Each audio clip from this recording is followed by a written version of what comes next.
Hi, I'm Matt Kapp, the lead artist on Binding of Isaac Rebirth and the creator of Castle in Darkness, and I listen to the One Up podcast. Up next on the One Up Gaming podcast is 10 minutes of nothing. Will it be the team talking about nothing or a guest interview? Stick around and find out now. It's 10 minutes of nothing. Yeah, 10 minutes of nothing. Still David, still One Up Gaming, still episode 387 of the One Up Gaming podcast. So this is the 10 minutes of nothing where we discuss something over the week and we have 10 minutes to talk about it. If we don't get through the topic, then 10 minutes shuts off and then we end the topic. That's as far as it goes. So 10 minutes of nothing. We're going to talk about Microsoft going multi-platform, maybe-ish. My ideas, my thoughts. But I guess my ideas don't mean nothing. So 10 minutes will start now. So, in my opinion, Microsoft, after all the rumours and stuff that had happened, they had to announce something because of all the shite that had gone through over the last sort of week or so. And I know for a fact, working with companies, then you have to have like NDAs, and because they need to, it's like the Xboxes and stuff, I don't know, I keep hitting the wall, like the old Xboxes and PlayStations and stuff, they want to announce like a brand new console or like the PlayStation Pro or things like that, but they know that if they announce that, then people won't buy the PlayStation 4 proper, so they have to wait until like the last minute, like a month before when they announce it will come out and the price and stuff, because they don't want to announce something a year before just to show like this is the new one, because it'll kill their existing sales and they don't want to do that. So when Microsoft bought all these Bethesda, when they bought all the Activision Blizzard, all this kind of stuff, they have to announce to the world, no, we're not going multi-platform. All these games are going to stay Microsoft exclusive. They will be on PC, Xbox and Game Pass all day one.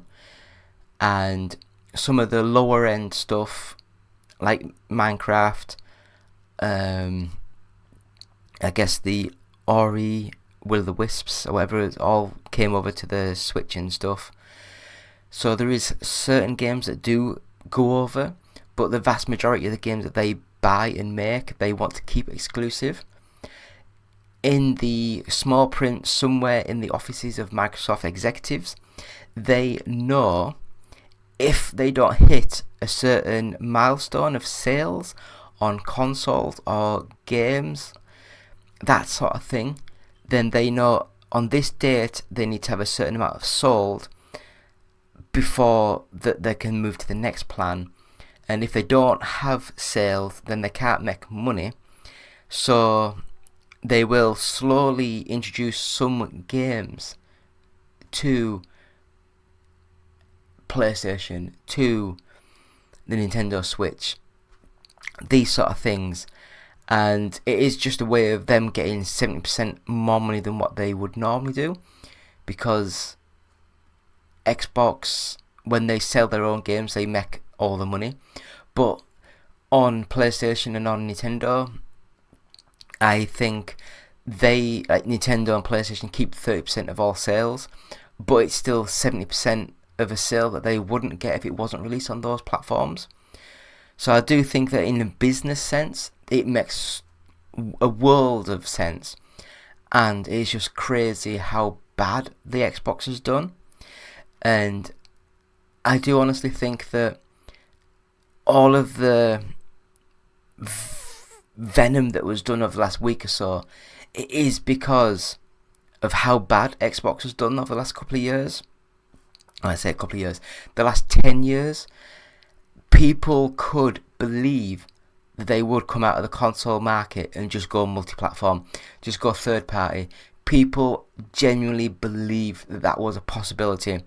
That is why all of the venom that got brought up so fast, because people were like, Xbox is my company, I don't want them to go blah blah blah.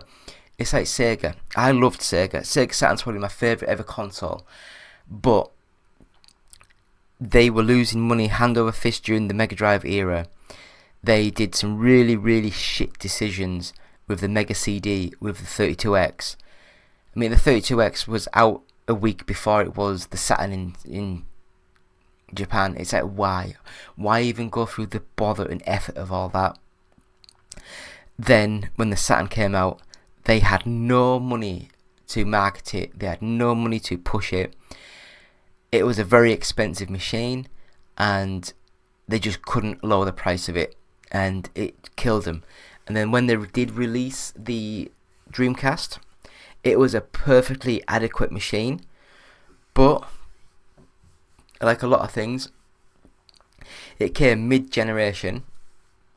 Now, mid-generation with a real good graphical push and with a really, really good marketing budget can work. Look at the Xbox 360 when that came out a year or so before the PlayStation 3. Microsoft had a massive jump in technology with the Xbox 360, and they had billions of dollars to push, and they managed to get the Xbox 360 as the dominant platform for 6-7 years, and then the final couple of years the PlayStation did overtake in the end. But for that amount of time, the Xbox pushed it so hard. So Sega didn't have that.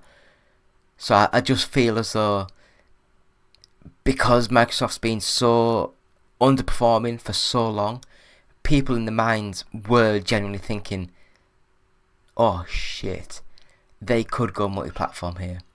But from what the executives have said, 4 games are coming multi-platform. They didn't want to announce any of the games, but our recollection is Hi-Fi Rush, which is a brilliant little game. It came out of nowhere, no marketing push, it just got dropped. So I can understand why they would like to give that another life on another platform. They were also talking about Pentiment as maybe one of them, which was a guy, I think it was from Bethesda, just one of his passion projects, just a single guy in his own meta game, 2D art style, RPG. I can understand why they'd like that to go multi-platform on, especially Switch, because that game would probably go really well on there. It wasn't my sort of game, I didn't enjoy it.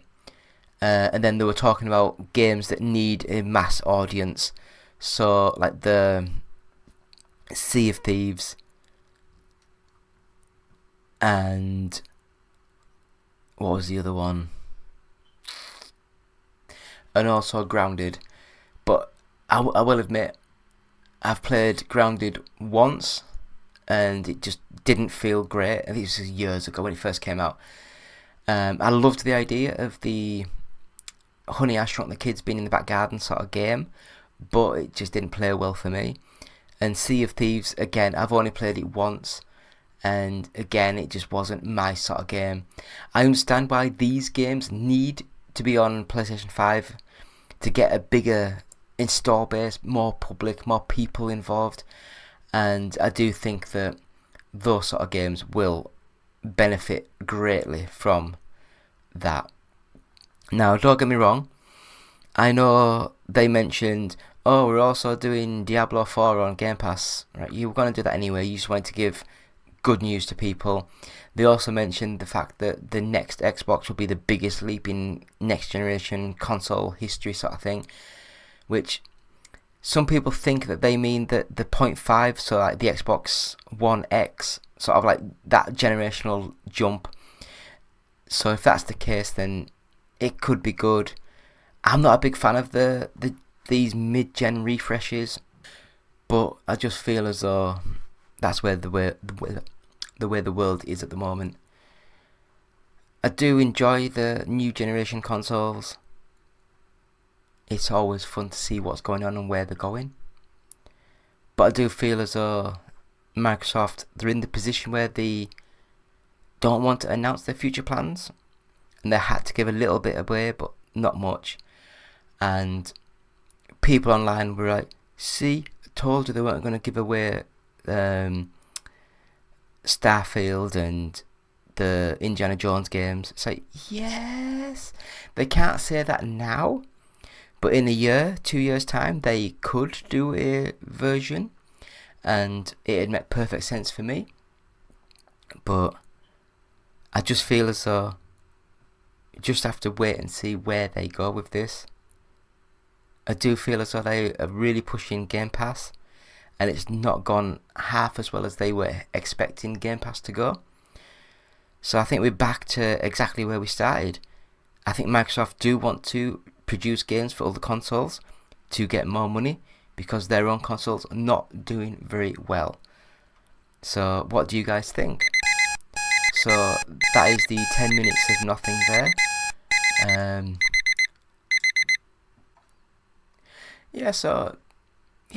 Let us know what you think in the comments. We really like to hear you guys.